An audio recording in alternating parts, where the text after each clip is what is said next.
It's the reason why Father's Day is one of the days I'm sure restaurants, diners, eating establishments look the least forward to that day on the calendar because it's the one Sunday guaranteed that ain't nobody coming in, or if they're coming in, they're being dragged in by the head of the household because they feel like having some wings and beer that night instead of spending some actual time at home with said family. And that family probably don't even want to be with that scumbag, dickhead, asshole anyways. Now, me, listen, I'm not here to man bash, father bash, none of that shit. I got nothing against good fathers. I know plenty of good fathers that are friends of mine. I've seen plenty of good fathers that I've seen from friends of mine growing up, around. You know, they exist. They absolutely do. But I like to differentiate the title of father versus daddy because father is a man who steps up to the plate, takes on the responsibility of being someone's father, not just co-parent, but father. It's not like player one, player two, you got a co-op game going, which is this baby, this child, boy, girl, whatever they identify as, and you got to raise them now for the next 18-year-long mission. Seemingly appropriately, no. Father is a title you take on and you can never take off. It's a mantle, it's a cape that's sewn permanently onto your person that you can never dispose of unless you choose to.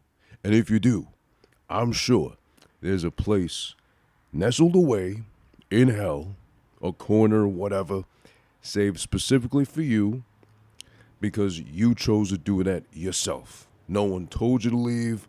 The child, the mother most likely ain't going to tell you to leave unless you're a scumbag already and they tell you to leave and you fucking take it upon yourself to do so, fine.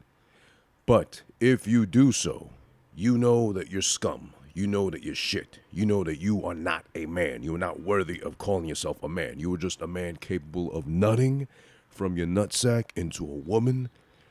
Wait for the cake batter to fucking have the souffle rise 9 months later, then you have a child. But then you don't want to be there for the child. You know, we're not going to touch the Roe versus Wade shit going on, which is like all kinds of wrong. But, you know, what else are you going to do when big government's involved? And they want to just take over and one side versus the other. They can't make up their own minds against one another, let alone what should be the right thing for a woman to choose, I believe. I believe that at least. I think a woman has a right to choose whatever she wants. So, you know, besides the color apron, the match for tonight's dinner and whatever foundation to put on the face. I'm just kidding, of course.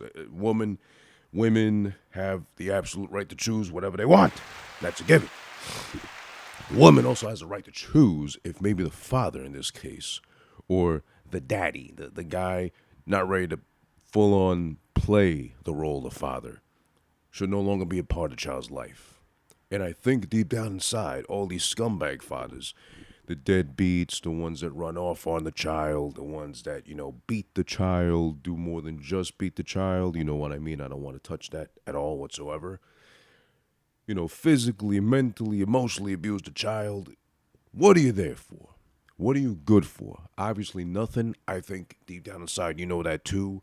Maybe it could be in certain situations that cycle of, well, I got treated that way, so it's the only way I know how to treat someone else.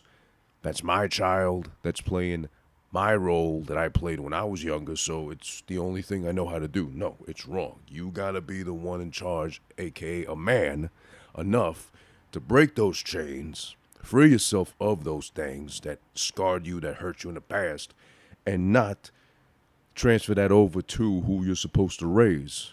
Lovingly, care for, raising to be somebody that's worthy of giving back to mankind society. I would think so. Because if we're going to get personal, per se, you know, I don't think I've ever really shared too much in detail or too much of the effect of my own personal experience. And I really won't because I know what I went through, and I know compared to me, people have gone through so much worse than I could even care to share or offer like that. Up front, first off, my dad never beat me. And I call him dad only because literally that is what he was. He was the guy that nut in my mother to make me happen. You know, I was already, I guess, a troublesome child if you ask my mother because I was a C-section baby. So shout out to all the C-section birth-born children out there like me. Don't be ashamed because that I'm with you too. Only because I was dying. only because they had to pull me out like a month and a half, maybe even 2 months almost ahead of time because I had the umbilical cord wrapped around my neck. A lot of people joke when I tell them that, oh, no wonder you got the deep voice. Your fucking vocal cords have been strained from like the fucking womb. So, of course, maybe that makes sense. I don't know.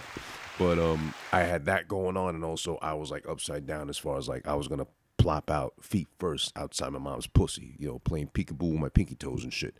So that's not going to work for the doctors. So they said, you know what? We got to slice you open. We got to pluck that thing out of your guts, ma'am, and just, if he's gonna be born, hopefully he's born alive, just in time too. Cause they once they plucked me out, I got the cord around my neck. They had to undo that shit, and then there I was, present September 12th, 1985. That's when I was born. So shout outs to the Virgos too as well, September babies, and the such. But that's me being born aside from that. But also my dad was, to keep it very short, simple, and plain, because I don't want to drag that on as far as like past. It's not so much that it hurts me or it bothers me like that anymore like it did when I was living through it, or when I was still like freshly removed from that life scenario or living through the situation itself. My dad was what we call in Spanish mujeriego, which was, I guess, Don Juan, couldn't keep it in his pants, basically. He was like that from as long as I remember, and I was able to, like, kind of make sense of what was happening as far as him almost looking forward to loving to cheat on my mother just so he could rub it in her face, as far as, like, this is all the pussy I can get, of all the colors and shades and spectrum of the fucking whatever, and just rub it right in her face, as far as how often he would get another woman. He'd pretty much fuck anything with a pussy and a pulse that would even give him the time of day. That's a given. So that's not the stereotype on Spanish men. I'm sure in all ethnicities there's that type of man that exists. There was that. Again, he never got physical with me. And the only reason he never got physical with me, from what I recall, is because my mother would actually step in and stop him, like physically block him from trying to hit me. So then in return, he would end up hitting her. And that wasn't so often either, thank goodness. Not like she was regularly getting beat up like that too. But when she did get beat up, it was like, it was always like a lasting thing. Like, I know when I was when I was in my mother's stomach, when she was pregnant with me, Betty had said, not so much I don't believe my mother, but you also got to take what a Spanish mother tells you with a grain of salt, because they like to exaggerate and dramatize a lot. I've had this confirmed by other people that have been able to tell me, oh yeah, that actually happened, it's crazy, whatever. But those were the times, of course. When my mom was pregnant with me, my dad broke her nose, punched her so hard in the face that he broke her nose, like knocked out in the middle of the street, and then no one reacted as far as to what happened. They just carried on their business. This is back in Peru, of course, where they're both from. Both my parents are Peruvian. There's that. I mean, there's a lot of shit that went on too. Like, a lot of times I had to see him myself beat her up, which I wasn't proud of because I was too young to really step in. I did step in, but I was like too little to make a difference, Betty had said, or really stop anything further from happening. So, you know what it is? I know, obviously, again, this isn't the father bash, daddy bash, man bash, nothing. Because I'm a man too. And eventually I'll be a father, hopefully soon enough, or whenever that is. But I'm going to know already from my past experience, traumas, emotionally, mostly, whatever, to not do what he did. I'm going to do the total opposite. Because this man would also love to roast me. And I don't even mean roast as in kind of make fun of me or make little jabs or whatever, like jokes at my expense. No, he would really call me, specifically, he loved to call me two things that you can no longer say. There's one that starts with an F and there's one that starts with an R. They get you canceled if you use them immediately. So he'd love to use those to describe me best. He liked to compare me to other people's kids where they were more into sports or they were more into like cool things, or even sometimes like, oh, I wish, she's cooler than you, or I wish I would have had a daughter instead of the, FA, whatever son I got stuck with instead. Because I wasn't into soccer, I didn't want to start drinking from like the age of 10, or I wasn't like, trying to look up everybody's skirt by the time I was able to like pop some wood and shit. Which, mind you, he left me and my mother once I was like 12. I had to think it over the other day because I think I said earlier than that on a past episode, but no, it was like 12-ish when he had left me and my mother. Made me choose if I wanted him to stay or if I was going to stay with my mom instead. I said, obviously, I can't choose because I don't want to lose you. I don't want to lose her. So he's like, okay, then go fuck yourself. I'm leaving. Don't look for me. If you try looking for me, you try looking for me through other people, I'm going to fuck you up. I'm going to come back here just at one time to fuck you up myself. Whatever. It was just crazy. It was just a mess. Then he came back in my life when I was about, so he had left when I was like 12, roughly. That's confirmed now. Went through the whole teenage years and phases with my mother, single mother by then. We really went through a rough time, rougher than we really had to, I feel, just because I had no male role model influence in the house. But also, I wouldn't have learned nothing good from him. I learned enough up until that point to know I don't want to be that guy. I don't want to be like him at all. So my mother raised me from that point onwards. Poor, struggling, whatever the fuck too. But then again, school was free up until that point, so that's okay. College comes around. I only made it to a 2-year degree, associates, Betty had said. So shout out to LaGuardia Community College. Shout out to everybody else who only did a 2-year degree, just like I did. No shame in it whatsoever. I did have plans to go to a 4-year, to go for broadcasting, journalism, all that too. But when I graduated from my 2-year degree, I had made the plan to work full-time or at least get a couple of jobs to work for a year or so and then pay my way through 4-year without having to ask my mother for help, because she did help me out. She paid for, let's say, the first year, then I had to pay for the second year after working part-time and all that too. So she helped me out because we didn't qualify for financial aid. Oddly enough, in our situation, even we didn't qualify for financial aid at all at any time. Not even, TAP or FAFSA. I couldn't even get a book for fucking free at all from them. They offered me nothing. And I think, actually, because he was filing me as a dependent of his from the moment he left up until I turned 18, it turns out. So on top of all that, too, there was a whole college ordeal there, too. My mom got sick as soon as I graduated with my 2-year degree. So, my plans of working full-time to save money to go to 4-year school got sidetracked indefinitely. Ever since then, I haven't gone back since. I'm stuck with the 2-year degree, but I'm not ashamed. Again, I'm like, it actually helped me out in certain situations, so I got that at least going for me. Also, leading up to college, there was a whole ordeal. I don't know why they put anybody through, especially the child, through family court, just for the sake of child support.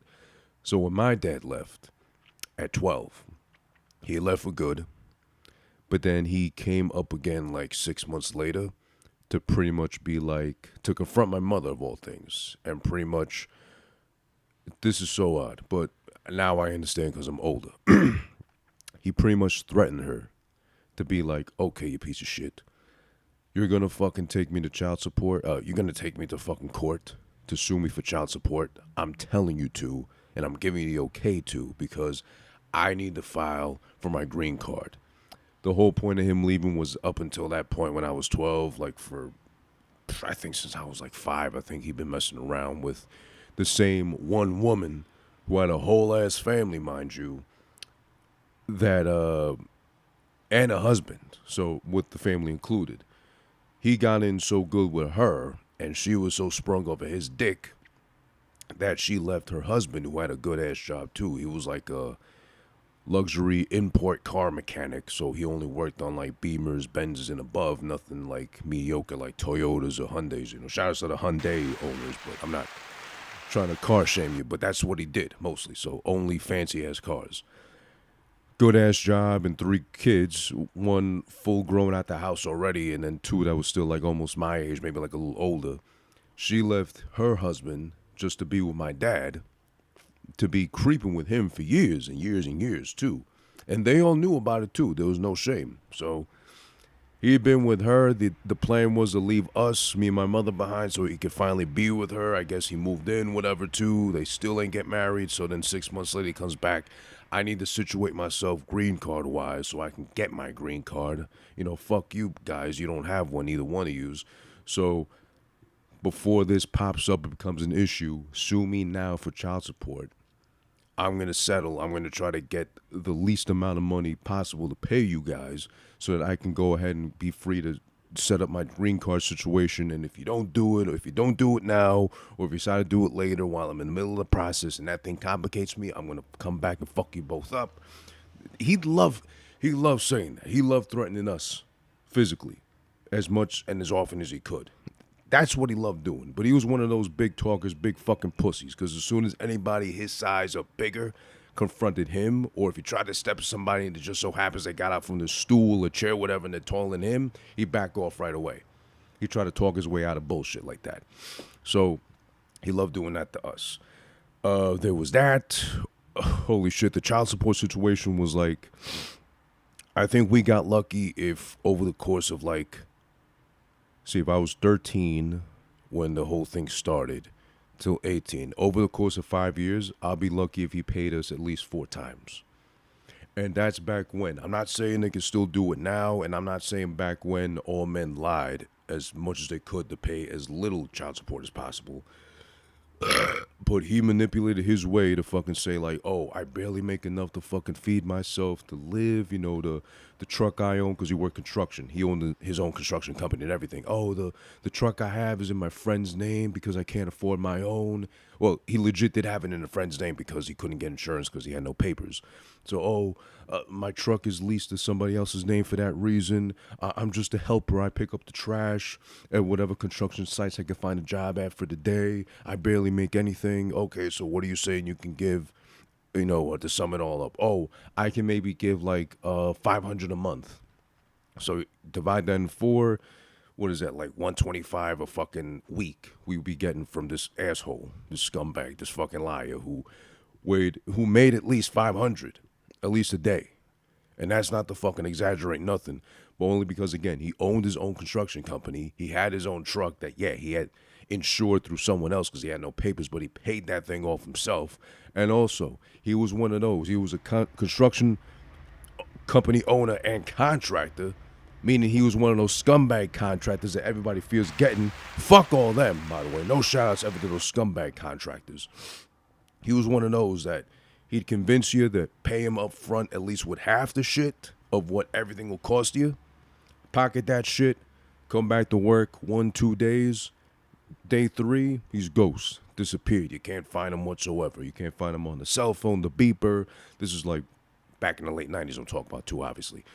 Can't find him. He's gone. He's disappeared whatsoever. And he would just keep making the rounds doing that shit all the time. So whatever money he did have, he wouldn't come back home to us with that money. He'd fucking take that right away to the side piece, to that family he had on the side. He was fucking maintaining, supporting fully, proudly. Meanwhile, I still remember times that me and my mom was so fucking broke. If it wasn't for her finding side jobs, cleaning houses every so often, whatever, we'd be fucking eating with nothing in our stomachs most nights. Or sometimes we'd have I still remember a lot of times we had to settle for Coke and fucking not even cornflakes, because my mom didn't like cornflakes. She was one of those weirdos, so no cornflake. No, she had to fucking get Total brand cereal, whatever, the blue box, Total, red lettering. I hated those fucking things. I still do. I think because I had to eat them so much growing up that I don't have the stomach for it anymore. I get nauseous looking at the box. So I remember those times we had to settle for that shit. And the child support thing, again, if he paid 4 times throughout those years, because it was always, it goes a month, it goes 2 months, whatever. My mom has to go to fucking court, plead with the judge. I can't find this man. He's not paying his shit. Okay, put out a warrant for him. Boom, they catch him. He's right there, spends the night in jail. Are you going to pay your shit now? Oh, Your Honor, I have no money. What do you want me to do? Every time, same fucking sob story, too. And guess who'd fucking bail him out? The woman he was supposed to had been married, had been gotten the green card from. She'd always have to come through, bail his ass out. And then it'd be the same thing all over again. So at some point, 2 years in, maybe a year and a half in, my mom said, I give up. And then she'd get the notices from court to be like, hey, you haven't been reporting or getting any payment from the man. you need to let us know if he has been coming on his own to you personally and giving you money, or your son giving money. It's like we'd report every time, no, there's no such thing happening. And then we'd have to show up to court just to say, no, he's giving us no money whatsoever. He hasn't shown up to me or my son to give money, drop off personally, nothing whatsoever. It's just, it always turned into that fucking nightmare. And then half the time, I'd have to come in because the judge said so, just to see that I'm alive, that I wasn't like sent off to foster care or like to fend for myself in the streets or whatever. And I just fucking be it. I mean, it was always a good thing to miss a fucking day of school, but for the stupidest reason, we have to get up early, be there early, spend the whole time waiting in between like whatever other cases I'm sure going on too. They tell us to come in briefly, come right back. I'd have to prepare speeches according to the fucking what do you call them? Legal aid lawyers they give you, like the fucking ones working for free because we couldn't afford no fucking lawyer course. So that every time we had to talk to the same like young girl fresh out of fucking college, Midwestern ass bitch that knew nothing about city life, we'd have to re-explain the whole situation again. My mom would get so emotional, start demanding that she'd try to understand her because she only spoke Spanish, don't speak English. I'd have to fucking translate everything as fast as I can because she'd be like jumping in and fucking adding on and taking away and then being like this and that, whatever. It was a whole mind fuck, really, just having to be there. And I fucking hate court. I hate the idea of court. Shout outs to never going to court for your own needs or having to be dragged into court because you did something allegedly. Shout out to all you who've been able to keep a clean track record. I've never been to court and been arrested, nothing myself. That's the only time I've been affiliated with any sort of court ongoing. So fuck Jamaica court, fuck all them family court shit. I'm sorry if you had to go through the same shit I went through with all that. It was just harassing. It was like, why even bother, And there was that. Shit. Yeah, I don't remember getting along with my father too much either, or him willingly wanting to do stuff with me just because he didn't want to. He'd always fucking remind me like, oh, I wish I had a daughter instead of you because at least with a daughter, I know if she ignored me, it'd be because she's at least fucking around with boys or something. Meanwhile, I'm like 10. I'm like, I think we're just learning about this stuff in school, stupid, so I don't know what you're talking about. That's like a 15-year-old you're probably talking about too, getting periods and worrying about boys and glitter on the nails and shit. Whatever, this man was fucking ass backwards in the stinking. He was just such a fucking scumbag, an idiot, a fucking asshole. He came back into my life. Well, after the whole child support thing, like, we just gave up. So that's why I was trying to get back to that point. So that was going on. My mom would just deal with that shit. I never seen him ever since, too. Or if I did see him, it'd be glimpses of him at court, like not even making eye contact, like being as polite as possible to the judge, flirting with the judge and shit, too. I was like, man, who's buying into this shit? Seriously. And I understand. I know that's been going on a lot, too, with like these alimony or child support cases where they're paying millions of dollars to the mother and shit, too, if they're like athletes or celebrities or just well-off men, whatever. God forbid my mother ever would have gotten lucky in that sense, or we would have ever gotten lucky. Again, we got paid like 4 times over the span of 5 years, and each one of those 4 times were like $500 at most, and only because he had been put in the jail cell enough times and had to be bailed out enough times when he was like, oh, you know what? Not even him. That's the worst part. Not even him. The most insulting, the biggest slap to the face was not even him paying that out. It was the fucking, side piece of his. Actually, let me not even say side piece, just the other woman in his life, because my parents never got married either. So shout out to all you bastards out there. Literally, like the textbook dictionary standard definition of a bastard, you're looking at one right now, because my parents never got married. They had me out of wedlock, in case you don't know what that means. But I'm a bastard. If you're a bastard out there too, literally, shout outs to you. And I think now actually it's much more commonplace, so it's not even shamed or frowned upon. So shout outs to you guys anyways too. But I'm a very early version of a bastard. But there's that too. So it'd be her. It'd be the other lady. It'd be, I guess you could say, his lover. His lover make it sound like he's gay. And shout out to LGBTQ plus and all that, but he wasn't gay. He loved using his dick too much to put inside the other women that would like that easy. So yeah, the lady would be the one that had to end up paying to bail his ass out and be like, oh yeah, you know what? Here's 500. Go fuck yourself, you two, or just go feed yourself properly for once in your life for at least a week's worth or something like that. So crazy how that works out. What was I saying? Yeah, never a positive influence on me. Never tried to spend time with me like that either. I would try to spend time with him, but he never wanted to genuinely. So when he left, it was like whatever. And I think I talked about this too in a past episode, maybe 2 episodes ago. I think with Brendan. Shout out to Brendan, of course. At the time he left, it was right before the end of that school year. So I was 12. Let's see, 10, 15, I think like 7th grade, 8th grade, one of those. I can't remember. Obviously, math wasn't my strong point. But when he left, I did terrible that rest of the year. I just didn't want to do homework. I was like super depressed. Like that's when my depression really like kind of kicked into overdrive. I already had it because they was always arguing, they was always fighting. They never got along, and he was always a piece of shit. So that's when it really kicked into overdrive. And obviously reflected my schoolwork. Never did no homework, nothing. So I had to do summer school. If it wasn't for that year in summer school, a friend of mine that I met at summer school, listening to Howard Stern one morning before classes started, he just told me, we'd been talking, we'd been cool already. He was like, oh, hey, I was like, hey, what are you listening to? That's like so funny. He was like, oh, Howard Stern. You know about him? It's like, I've heard of him because I knew about him before with like the whole Selena, like playing gunshots over her song controversy from back when, like, I think like 95 or something.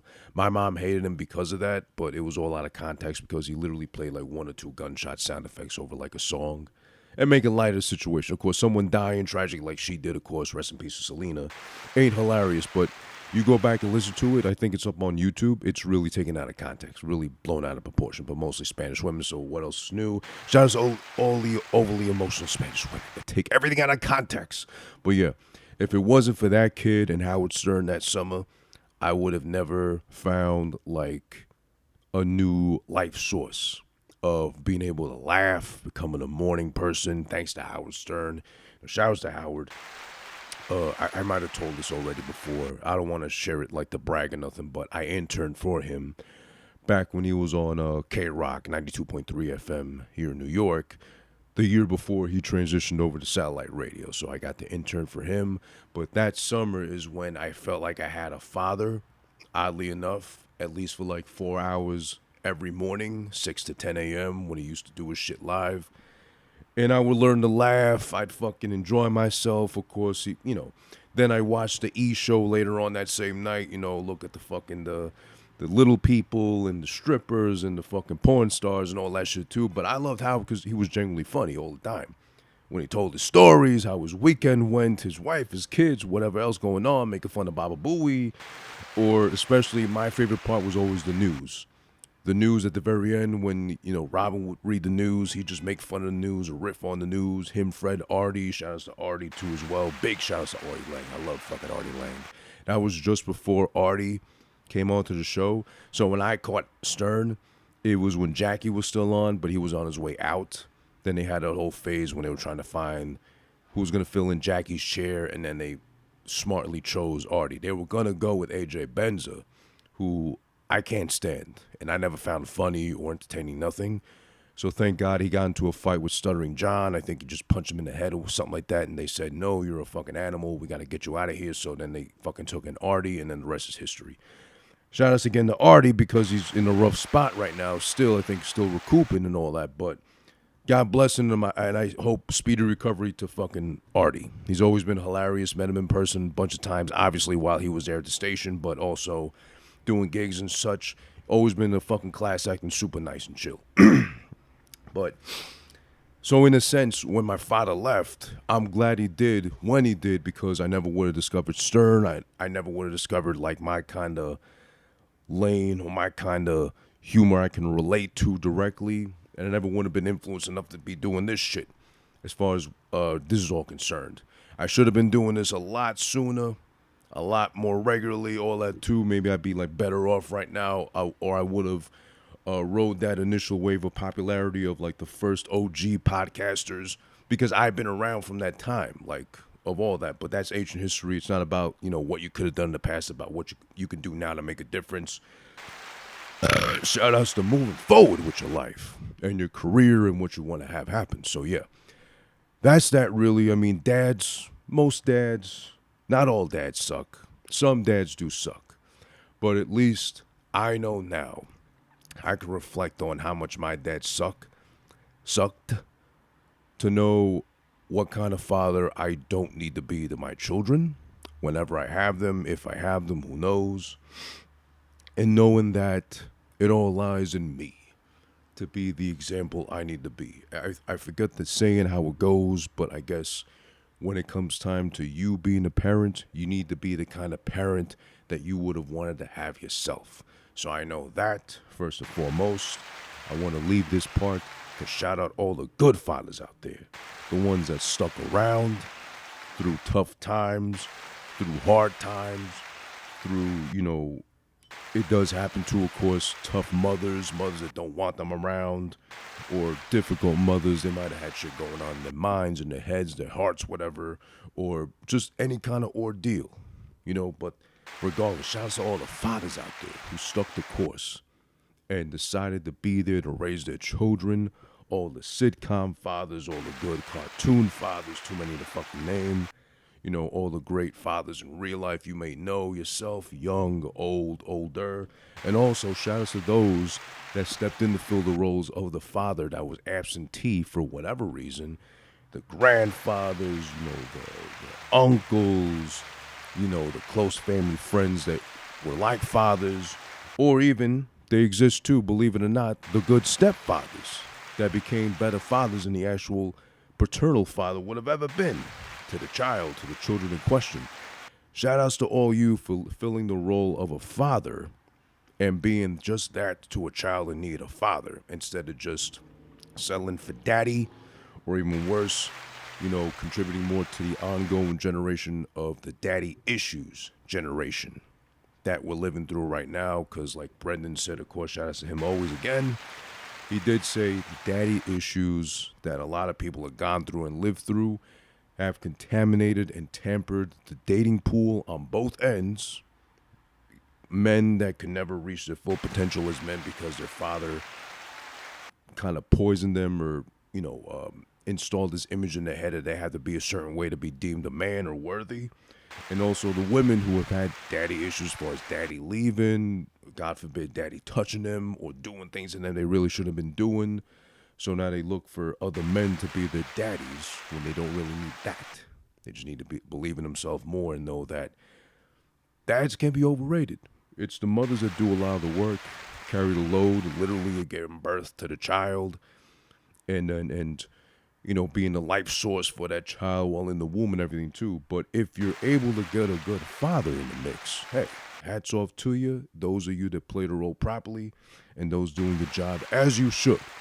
Because to cap that off, if you make a child and at some point, once you bust your nut, once you unload your sperm into the woman, and it's doing the whole process of, coexisting with the egg and everything happens from there too, whatever, and inside your head, your heart, whatever, you don't want to be there, don't feel so bad. Don't think you feeling bad for the child is going to make anything better and you're there begrudgingly or you're there against your will.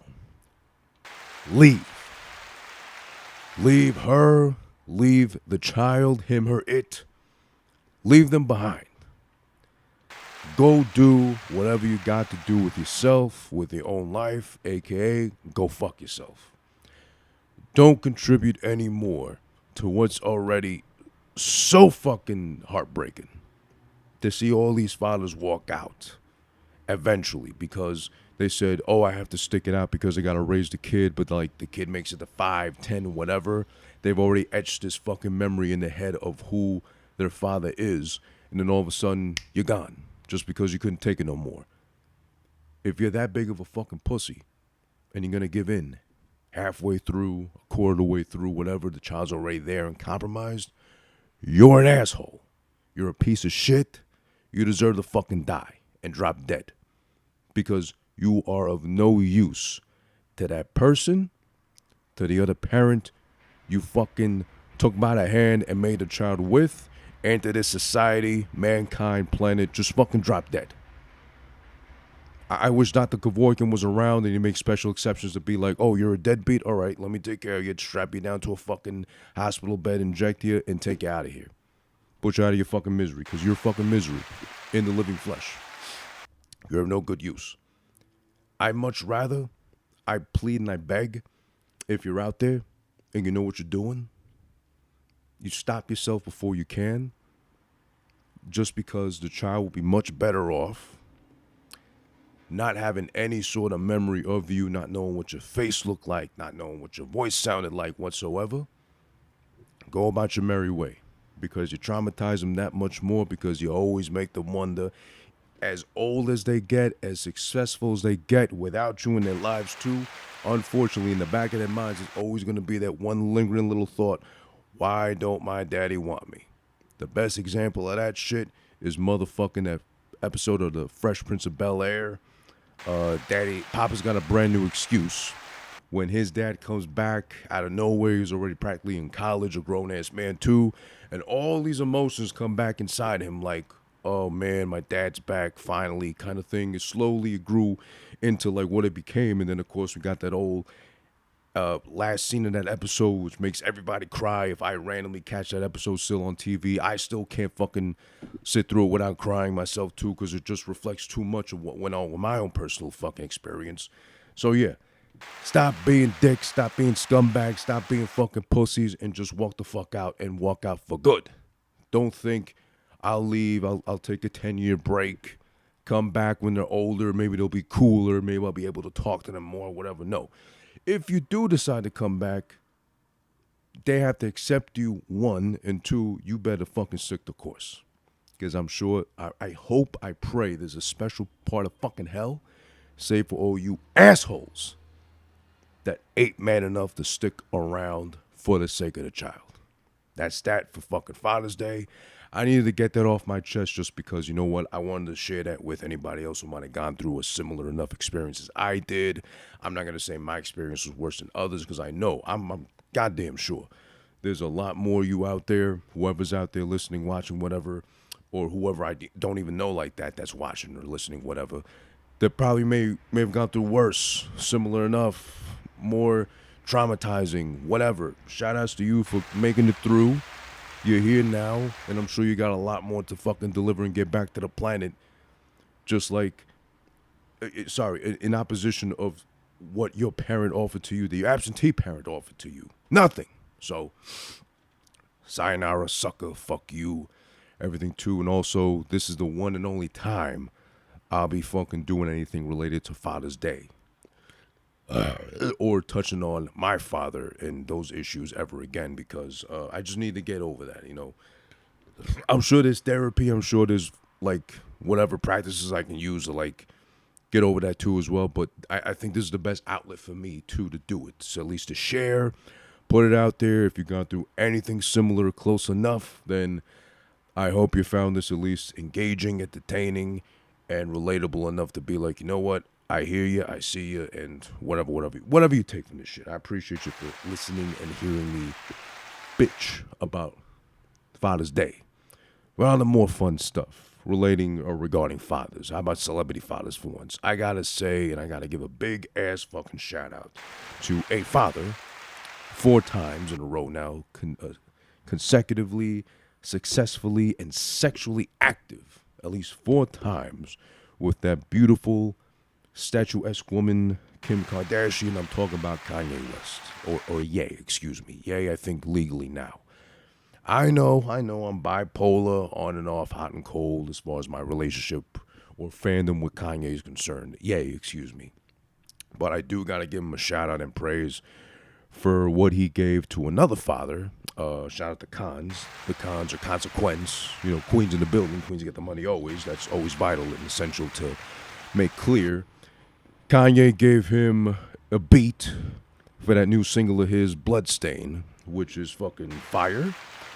If I could turn my head into a fire emoji right now, I would, just to symbolize and emphasize how fucking fire, how fucking amazing that beat is. It's crazy. It's a banger, I'd say. But then again, I'm an old head, so it reminds me mainly why I love it so much is that it reminds me of that old Kanye vibe. That old, sped up soul sample with the fucking perfectly layered underneath it beat to go with it, drums, loop, whatever, too. It just reminds me of old fucking Ye energy. I know we're all crying still about old Kanye and all this stuff, too. The new Kanye ain't bad either, but when and if he does, show up, it's enjoyable, but still, I love that old Kanye, that old college dropout. What's the second album? Graduation? No, sorry, late registration era sound of Kanye, because he was like untouchable at that time. And I get it, as simple as it is concerning his approach with just beat making, finding a fucking sample, throwing it on top of fucking drums that are also sampled and or looped, whatever, too. There is a science to it. To be able to make it all sound good and like be so cohesive as it all works out to be, it's genius. As much as I hate to admit, only because how much he loves to run around in circles like a chicken with a head cut off. I'm a genius with a big black penis. I'm a genius. It's hard to admit, it's hard to argue that he is a genius when it comes to that basic approach to producing. The sample, the hunt for the sample, how he makes the sample work with the other samples too, and it all works just perfect. It all fucking gels. Chef's kiss beautifully when it comes to Kanye. So that bloodstained shit is amazing. I love it. I've got it on repeat. I've got it on fucking infinite loop almost on Spotify where, I'm only adding and contributing to the numbers played. But, I hope there's more Kanye-esque like that production given the cons and or for Kanye himself too on future shit. Who knows? Speaking of bloodstain though, listen, and besides one to stain the blood of my father, that asshole, that piece of shit, Les Miserables, there's something fascinating about the season we're approaching now. Summertime is very close. I think officially it's June 23rd or whatever the fuck it is. But Father's Day always falls, I guess, into the weekend or the week leading into summertime officially being here, because the good fathers, again, shouts to the good fathers out there, always stuck either barbecuing or grilling outside with the fucking Kiss the Chef apron, whatever out there too. It's odd enough how Mother's Day is all about catering the mom, making sure mom does absolutely nothing whatsoever, let alone cook or clean the house, whatever. And we may do a terrible job in comparison to her, but at least we try to make her feel good with that. In comparison, how for Father's Day, we fucking make sure that dad has all the meats, all the stuff ready for the grill, for the barbecue, to prep for everybody else to eat. Then he eats last, or if he's a fat ass, he'll eat while he's making shit and reserve his slab of meat or burgers for himself too while he's making it. It's just kind of odd. So that's why I guess, the restaurants, the diners, the fast food joints, whatever, prosper, fucking excel in sales on fucking Mother's Day, but fail to make a profit on Father's Day for the most part. I'm just saying that's what it is though too, but on Father's Day, leading into fucking summertime officially being here. What else is kind of mano y mano, hand in hand with fucking summertime? But these goddamn mosquitoes, they're everywhere now. Listen, it's like you can't escape them. They're there, they're ready to suck you off, suck your blood with their thin little fucking needle dick noses and fucking float heavily, fatly around with your blood, teasing you almost with how fucking fucking slow they buzz around too, carrying your blood sample everywhere you go. They're like a fucking walk-in mobile fucking blood vial, right? And it's so tempting and tantalizing to kill them, right? It's just go one good smack on the fucking wall or wherever you catch them, and they're always the easiest one to catch too. Smack up and kill, and then you look at your fucking hand or whatever you use to smack them with, and it's just like a little pool of blood, a blood stain and shit, like when the cavemen used to do the hieroglyphics, or they used to kill somebody and smear their blood on the wall and make drawings and shit too. Kind of like that. It kind of feels like you just accomplished like a manhunt or something, successfully carried out the kill and shit too, right? But really, if you think about it, here's the odd part, right? I did some Googling. I did some research. Shout out to Google for that shit. Oddly enough, if you didn't know this, Mosquitoes only live for 7 days compared to the common housefly, the one we're never able to catch like that. And we've, developed fly swatters, fly zappers, the zapping lamps and lights, whatever, too. Or the one that looks so cool. I may get one myself just because we do get those around here, too. Those, like, salt guns. They look like the water guns, but you fill them up with salt and they just, like, shoot salt at lightning speed enough to catch these flies. Like this little one buzzing around me right now. I wish I could, but I can't because if not, I'm going to knock the mic stand over.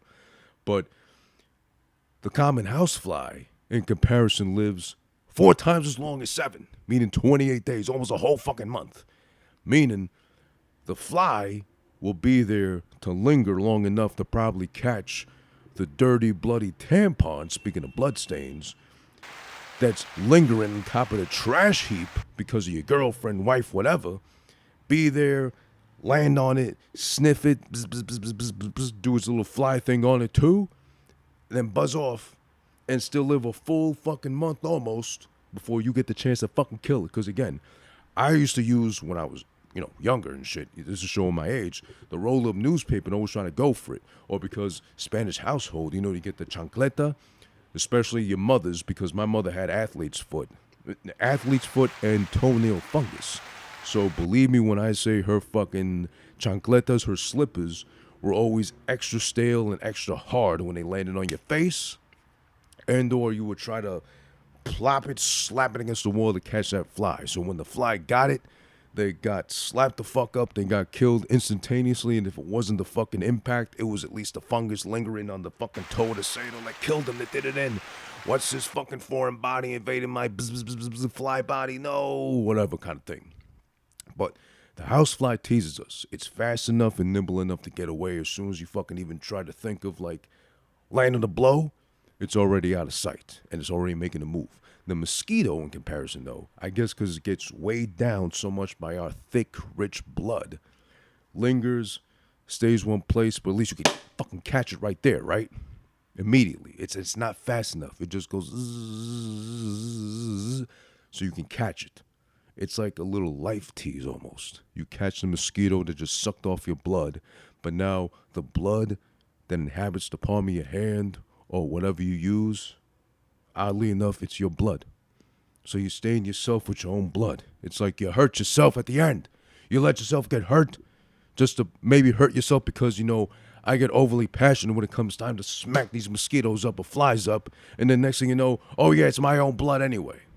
I just took my own blood sample just for fucking shits and giggles, It all sucks. But that's mosquitoes. We're in the fucking season, in the midst of it, knee deep in to this shit, And then the mosquitoes that fucking buzz around when your fucking father, the good ones, of course, shout out to them always, they're grilling and barbecuing and flipping the corn on the cob, whatever, too, and buttering potatoes and shit, too. Or arguing about who brought the good coleslaw, who brought the good potato salad, depending on the ethnicity, whatever, too. I think my mom, whenever we used to go to, like, people's, like, barbecues or whatever, too, she would always try to bring, not potato salad, we're not black. And shout out to the good potato salad makers out there, too. Not the white potato salad, the black potato salad. That's always the better one. She would always bring what? She'd always try to bring the drinks. She'd always try to, like, do the cop-out and bring the drinks. She'd always do Pepsi. She's one of those. I think there's a thing with Spanish people and Pepsi for some reason. It sounds more Spanish Pepsi than, Coke would.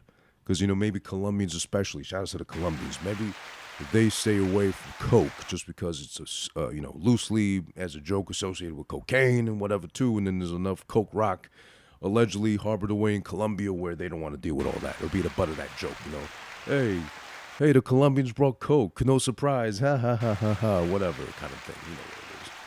But, yeah, there's all that going on. Fucking flies, mosquitoes suck. Mosquitoes are kind of like, the bad fathers. They're just there, take what they need from you, and then when you catch up to them, eventually, you just realize, well, it was unnecessary. I should just let them get away. Next time, I should protect myself with fucking, mosquito repellent or whatever to else. And also, speaking of deadbeat fathers, you might as well lump them into that category, being deadbeat fathers, good-for-nothing fathers, no use, to anybody whatsoever type of fathers are these fur daddies. Now, I'm not talking about the furries, the ones in the furry community, the ones that dress up like animals in costumes just to fuck one another, male or female. They don't fucking care like that either. I'm not talking about them. They will be discussed in a later episode. In a future episode, I'm gonna ruin all of them. I'm gonna ruin that whole community, to excommunicate them permanently for good, because they don't deserve to fucking exist.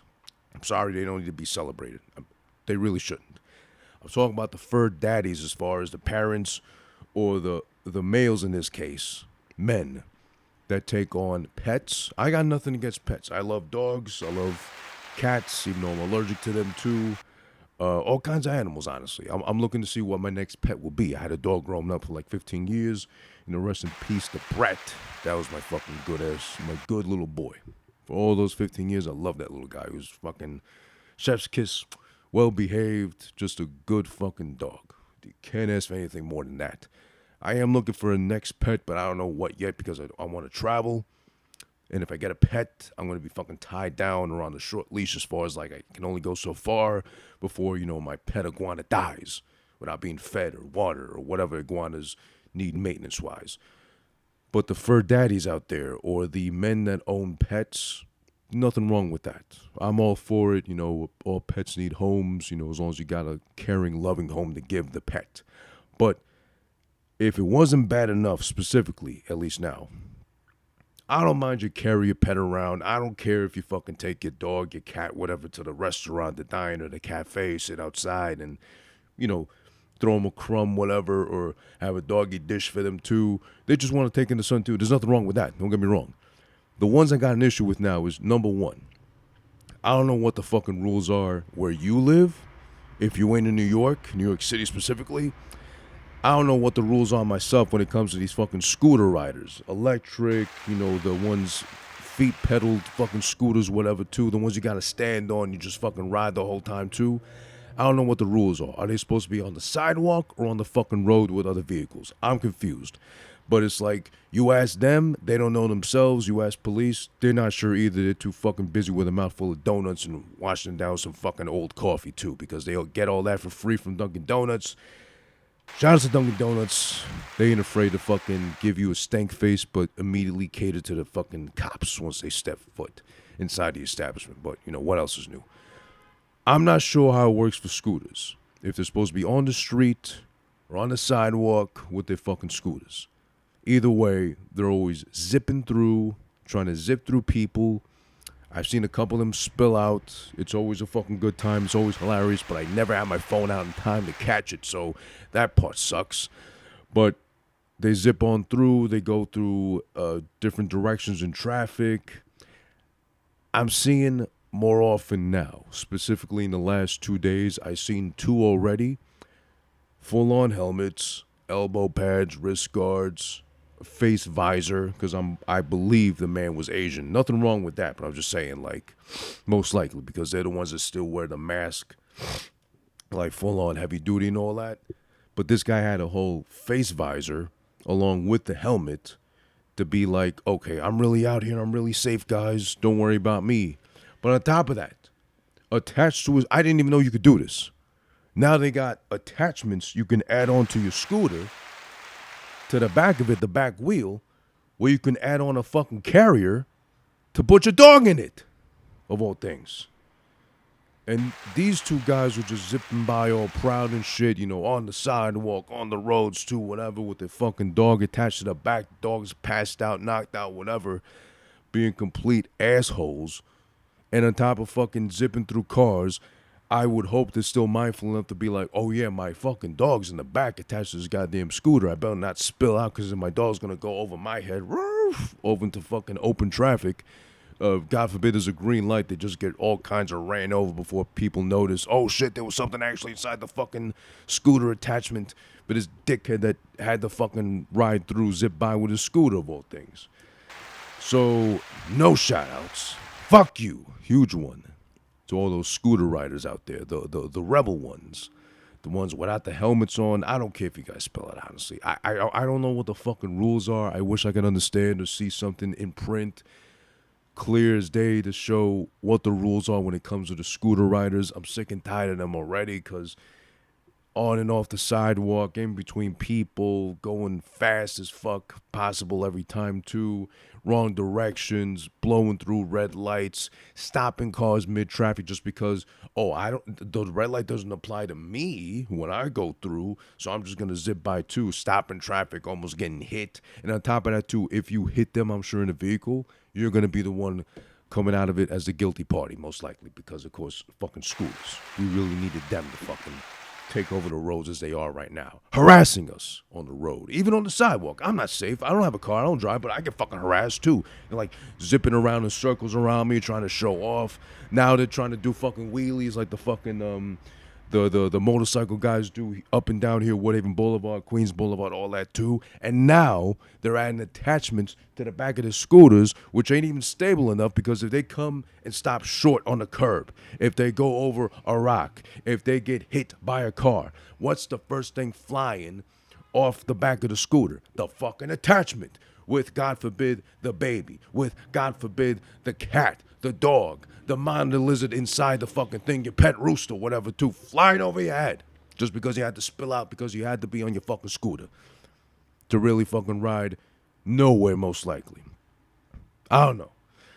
I was actually looking at a scooter myself, too, when I sold my car last year, though, but not the fucking stand-up scooter. I don't know what you call them. Not the stand-up scooter, like the Vespa-esque kind of scooters, like, because I think they still get, like, what was it, 60-something, 70 gallons of gas per fill-up, whatever. I don't drive, so I don't know how to fucking use the proper terminology to fill up your gas tank, whatever. 70 gallons for the thing, for the vehicle, whatever. But then gas prices now, too. Shout-outs to all you having to survive and endure regardless of how high the gas prices go. Driving to work or whatever you got to do with it, or having to take your vehicle from point A to point B, or whatever you got to do. Especially if you're being a responsible parent, specifically a father, upcoming Father's Day weekend, and you gotta consume gas to get to where you're going. Shout outs, God bless you. God bless all the good fathers out there too. You know who you are. I know a lot of yous out there, myself personally. Too many to fucking name, to be honest. It's not like I don't want to name or like be specific, but I know way too many of you guys out there. Yeah, I won't even do that because I know I'm going to forget one or two of you, and then you might take it some sort of way. But if it applies to you, if you're a good father, if you're there for your child, son, daughter, whatever they identify as, eventually just ask Dwayne Wade, of course. He's doing a good job, too, handling all that, professionally, all that, too. Shout outs to you. Happy Father's Day to the good fathers out there, the ones that are present in their children's lives. I can't stress that enough. Thank you for doing so. And for still selling the image of there are good fathers out there, you just got to fucking seek them out, and they got to be willing to be good fathers, first and foremost. Thanks for tuning into this episode. Very long-winded, very all over the place. I know much more than you might have expected to hear from me on a personal aspect or the personal tip, but every so often, I got to do it. Shout outs to you. You'll get over the fucking scars, the hurt, the pain of your father not being there if you're currently going through it, or if you went through it and it still kind of bothers you, kind of lingers still with you, even up to a certain age, however old you may be, whatever. Shout outs to you. I'm here for you. Reach out to me. We can touch on that as much as you want to as well. If you have the benefit of having a good father, or you had a good father in your life that may have passed on, rest in peace. And God bless him, the memories, all that too. Don't forget to tune in to AhhFuGGiT. New episodes every Friday. Here, the video version as you look at me. I'm not a father, of course, but I am stressed out as fuck. Just look at my forehead. It's all wrinkled and shit too. I need to shave my head again, because that's part of the maintenance as far as being a bald man's concerned. The video version of AhhFuGGiT, always up on youtube.com/whothisisone. Thanks for tuning in there to the video version. Been getting some good numbers as of late. I'm impressed, and I'm thankful for that. I'm grateful for that, too. Please make sure still, though, to subscribe, like, follow, share. Share with a friend and comment. Do whatever you got to do with it, too. Like, unlike, whatever the fuck you feel like doing. It doesn't matter to me. As long as I get my numbers in, that's fine. It means I'm making a difference.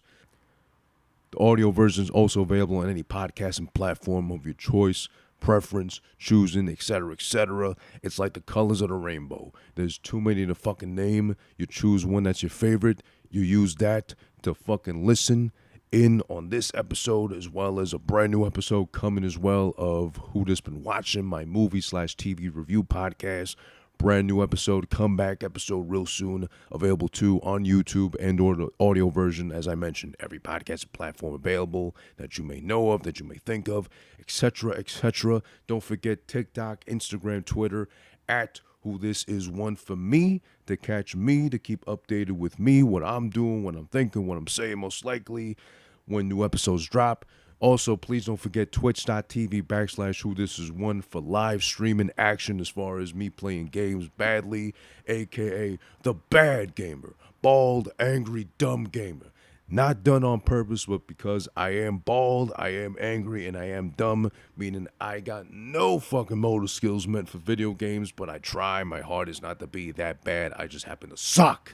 Yo, it's over. All right, it's over. It's over. Move the mic. Move the mic. Thank you. All right.